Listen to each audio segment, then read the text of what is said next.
The whole wide world is a very narrow bridge, is a very narrow bridge. And the main thing is not to fear at all. Dear friends, these days, in speaking to people, it seems that we're all a little lost in the world that has changed around us. So much fear of the unknown, such confusion, with no one able to predict with certainty when our lives will return to what we thought of as normal, or if ever. With the situation stretching on indefinitely, we ask, how can we deal with this on a daily basis? How can we continue to travel on life's journey, facing so many fears? Dear friends, I want to share with you a nugget that hopefully will give us chizuk, will give us strength. King David says in Psalm 27, Hashem oiri v'yishi mimir. God is my light and my salvation, whom shall I fear?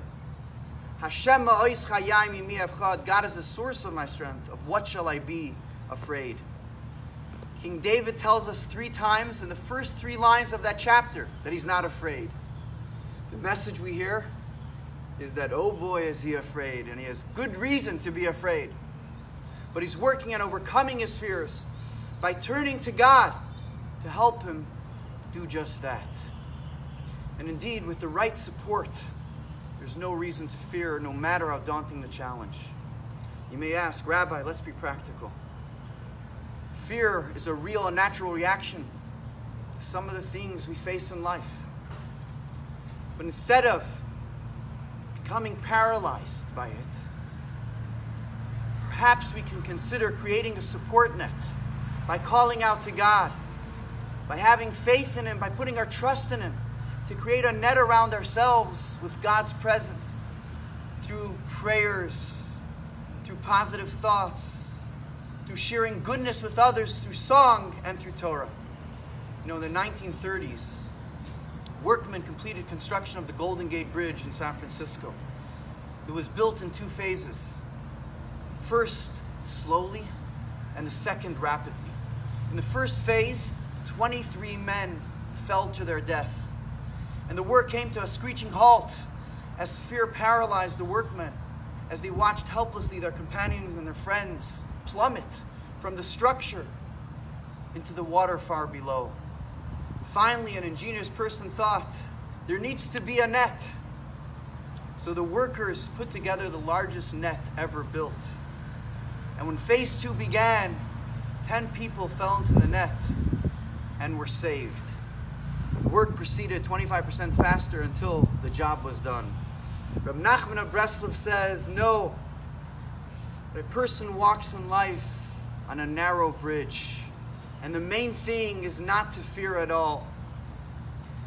In the next days, weeks, and months ahead, we may be called upon to face situations and to make decisions we've never considered before. We may literally have other people's lives in our hands. So as we tread through life's narrow bridge, we may falter. We must always realize God will lift us up. When we fall, He replenishes our strength. And when God is a living presence in our lives, that we can access a source that is greater than ourselves. And that faith can hopefully be an antidote for some of the fears that we are experiencing. Shabbat Shalom from Eti and me to our dear Chabad Naples family. Please join in.